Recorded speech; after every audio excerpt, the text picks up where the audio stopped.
Selamat berjumpa kembali Bapak Ibu Saudara-saudara yang kasih Tuhan, seluruh jemaat di kelas Des Klaten Barat. Hari ini kita akan bersama-sama merenungkan firman Tuhan dari Mazmur 90 ayat yang ke-12. Sebelumnya mari kita berdoa. Tuhan berkati kami, beri kami kebijaksanaan-Mu dalam nama Tuhan Yesus Kristus. Amin. Bapak Ibu, Mazmur 90 ayat 12 demikian. Ajarlah kami menghitung hari-hari kami sedemikian, hingga kami beroleh hati yang bijaksana. Berbahagialah kita yang mendengarkan firman Tuhan dan merenungkannya dalam kehidupan sehari-hari. Saudara-saudara yang dikasihi Tuhan, Mazmur 90 adalah Mazmur yang tertua, dianggap Mazmur yang tertua karena ini dianggap sebagai Mazmur dari Musa. Nah, sebagai kitab Mazmur yang tertua, salinan pada jilid yang keempat, Mazmur 90 sampai 106 ini menarik karena justru pada Mazmur yang tertua ada ajakan atau ada sebuah ayat yang mengajak menghitung hari-hari supaya beroleh hati yang bijaksana. Nah, saudara-saudara yang dikasihi Tuhan, mari bersama-sama kita merenungkan hal ini. Mazmur ayat 12 yang kita baca bersama-sama ini berada di dalam bingkai Mazmur yang mengisahkan tentang Tuhan yang menguasai segala sesuatu, yang ada sebelum gunung-gunung ada. Tuhan yang sungguh luar biasa. Mazmur ini juga ayat sebelumnya menceritakan tentang Tuhan yang luar biasa itu, tapi juga Tuhan yang kadang-kadang melihat manusia di dalam murkanya. Dan di dalam murka Tuhan itu manusia tidak berdaya apa-apa. Dan kemudian setelah ayat 12 kurang lebih ada pernyataan bahwa ada harapan dari sang pemazmur supaya dia dikenyangkan oleh sukacita dari Tuhan. Jadi Bapak Ibu yang dikasihi Tuhan, saudara-saudara semua, ajarlah kami menghitung hari-hari kami yang sedemikian sehingga beroleh hati yang bijaksana. Itu berada di dalam bingkai Tuhan yang luar biasa berkuasa mengatasi segala sesuatu. Tuhan yang seperti itu, Tuhan yang melihat kehidupan manusia, Tuhan yang melihat manusia, juga Tuhan yang pada titik-titik tertentu melihat kesalahan manusia dan Tuhan tidak berkenan. Dan kalau Tuhan sudah tidak berkenan, manusia akan lenyap pada bagian di atasnya. Tapi pada bagian belakang juga dikatakan bahwa sang pemazmur ingin hidupnya sukacita. Jadi bijaksana di sini adalah bagaimana sang pemazmur ingin hidupnya itu senang, sukacita, tetapi tidak sampai dihukum oleh Tuhan. Kurang lebih seperti itu. Jadi bijaksana dalam rangka itu. Bijaksana hidupnya itu bahagia, senang, tetapi bahagia yang senang itu tidak mendatangkan murka dari Tuhan. Nah, karena memang kenyataannya banyak juga orang ingin hidup senang, tetapi kesenangannya itu Tuhan tidak berkenan, ya. Kan ada beberapa yang seperti itu, ya. Saya berharap tidak terjadi pada diri kita, saudara dan saya juga, ya. Nah, ini bagaimana ya kita tetap sukacita nderek Gusti gitu. Nah, refleks kita sebagai orang Kristen, sukacita di dalam Tuhan itu adalah hidup menurut kehendak Tuhan, kan? Refleks kita. Nah, masalahnya kehendak Tuhan yang mana? Ini masalah, Bapak Ibu. Orang Yahudi dahulu, orang Farisi, Saduki, kalau kita lihat orang-orang agamawan pada waktu itu hidupnya dalam pikiran mereka itu sesuai dengan kehendak Tuhan. Tetapi Tuhan Yesus mengkritik kehidupan mereka. Nah, sekarang kehendak Tuhan yang bagaimana? Nah, di sini sang pemazmur membuka tabir itu dengan menundukkan diri pada Tuhan dan meminta Tuhan sendiri mengajari menghitung hari-hari sedemikian sehingga memperoleh hati yang bijaksana.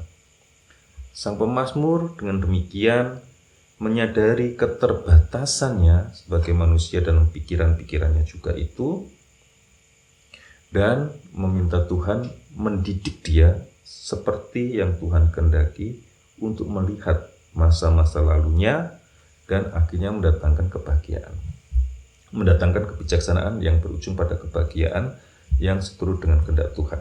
Nah, saudara-saudara yang kasih dari Tuhan, ini menjadi penting, toh. Jadi sang pemazmur melihat hari-hari yang kemarin. Ya, jadi sejarah pada waktu itu, pengalaman-pengalaman dia itu disadari membentuk cara dia berpikir tentang apa yang benar dan apa yang salah. Ini menjadi penting ya, Bapak Ibu semua, kita semua sebenarnya kalau kita mengatakan itu benar, itu salah, itu sajane rekonstruksi dari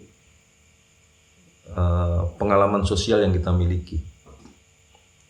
Jadi kayak dahulu ya, zaman dahulu itu ke gereja umpamanya pakai ibu-ibu tidak boleh pakai celana panjang, itu tidak sopan, bahkan ada yang mengatakan dosa. Itu rekonstruksi sosial pada waktu itu. Tapi sekarang itu bukan sesuatu yang penting lagi. Jadi ini juga penting Bapak Ibu. Jadi apa yang benar, apa yang salah pada masa-masa lalu pun itu berdasarkan konteks yang tepat pada masanya. Ketika sang pemazmur mengajak untuk menghitung hari-hari sedemikian rupa, sebenarnya kita semua juga disadarkan untuk mulai melihat konstruksi otak kita di dalam menentukan yang benar dan yang salah. Jangan-jangan apa yang kita katakan benar pada saat sekarang ini berasal dari trauma-trauma masa lalu. Apa yang kita katakan salah pada masa ini itu berasal dari pengalaman-pengalaman buruk kita pada masa yang lalu. Nah, ini juga harus dimengerti bahwa cara kita berbijaksana dalam tanda petik itu sebuah konstruksi pengalaman masa-masa yang mendahului kita. Nah, Bapak Ibu yang dikasihi Tuhan, dari sini, dari kesadaran di sini, kemudian kita sungguh berharap pada kebijaksanaan yang dari Tuhan.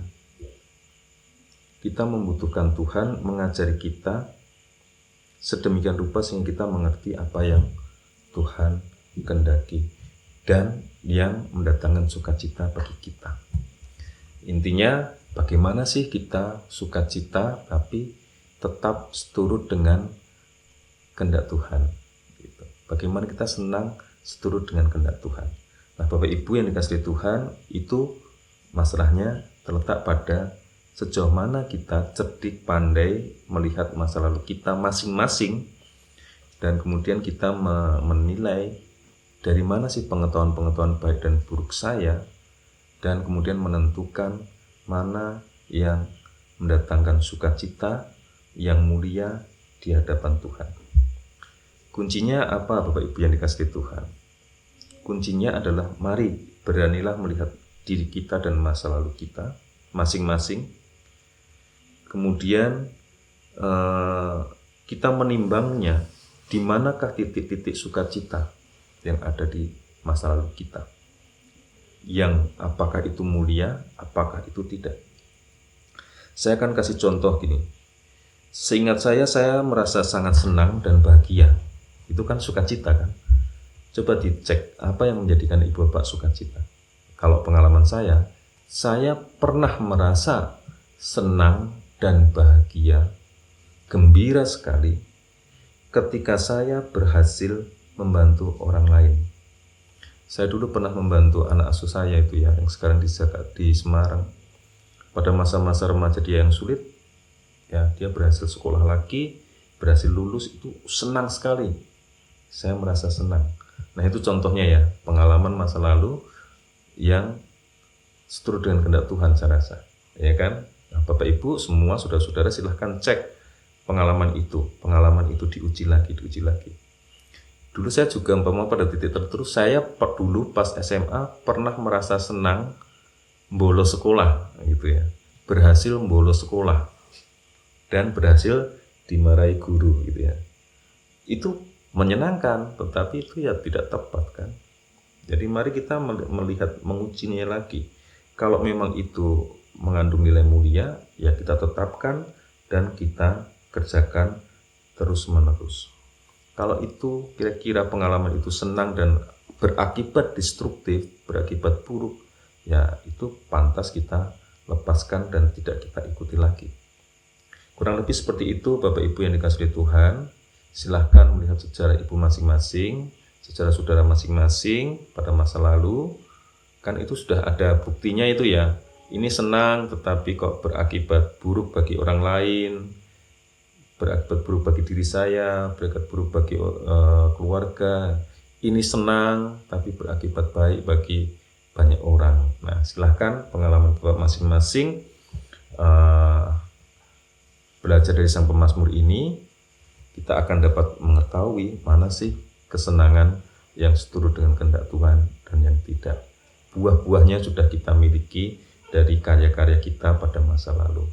Kurang lebih itu cara berpikir dari penulis surat Mazmur 90 ini.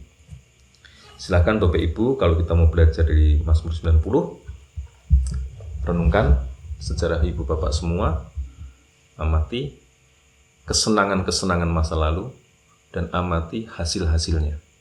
Kalau hasilnya mulia, terus kerjakan. Kalau hasilnya kira-kira destruktif, merusak, bagaimana kalau kita mulai meninggalkannya? Dengan demikian, kita beroleh hati yang bijaksana. Biarlah kebijaksanaan ilahi menuntun kita di jalan Tuhan. Tuhan memberkati. Mari kita berdoa.